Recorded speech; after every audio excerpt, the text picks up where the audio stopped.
sometimes we assemble for you a fine piece of not just entertainment, but high culture. Something that will leave you feeling more refined and worldly after having viewed it. This is not one of those episodes. So this is going to make it sound like I'm doing a stand-up routine, but I was on the phone with my friend Sean, and we were having what I think most people would define as a gentleman's conversation. After 20 pleasant minutes of dissecting the minutiae of our jet-set high society lifestyles, I'm afraid I made something of a conversational faux pas by asking after his children, forgetting, of course, that like the ancient Greek titan Kronos, he had eaten them all just last Tuesday. In response, my friend made a colorful suggestion that I wouldn't normally have taken seriously until I remembered the basic rule of our show, where we review everything that isn't a video game, a book, a movie, a TV show, or an erotic Japanese lithograph. So, keeping that basic rule in mind, I've decided to review Sean's suggestion to me. I've decided to review sticking my junk in a meat grinder. Clearly this would be a very messy and painful procedure, and assuming we got all of my junk in there, I would be rendered incapable of potentially co-producing the next Albert Einstein. But, of course, following that old example, potentially co-producing the next Adolf Hitler would be out of my range. Or even the next Sherry Shepherd. Well, maybe it's unfair to draw any correlation between those two. I mean, he may be the most evil man in all of Western history, but at least the Fuhrer knew that the Earth is round.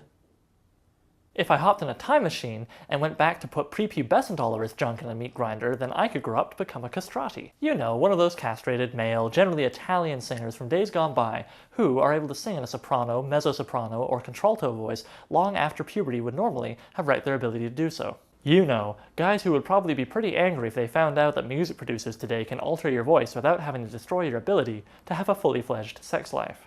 It would also open up some job opportunities for me, since I would technically qualify as a eunuch, albeit one who lost his entire unit through a pretty terrible manner. But, that being said, eunuchs have served in many roles over the centuries for many royal families, often as general service industry folk, but also guarding giant harems filled with beautiful women, and even occasionally as spies. Like this guy, who was the chief eunuch for the 34th Sultan of the Ottoman Empire. You see, he managed all the eunuchs that served the imperial harem, which in turn served the entire royal court, including the Sultan.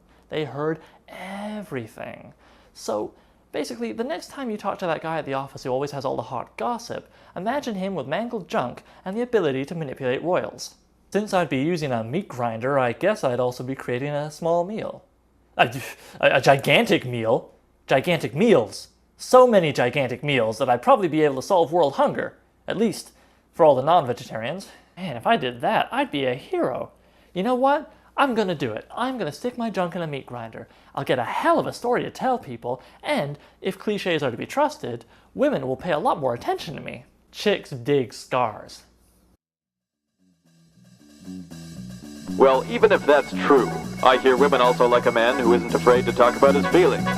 I feel like that ought to be easier than the meat grinder thing. Hey, fellas! Oh, who am I kidding? We're just awful, aren't we?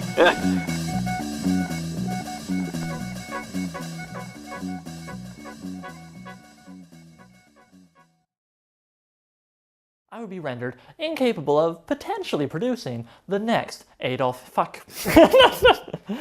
Einstein. He's a terrible man. You know, one of those male, generally Italian singers from days gone by who have fucked up. They're terrible. Like this guy who was the chief eunuch of the 34th Sultan of the Ottoman Empire. So, cut. God, Adolf Einstein.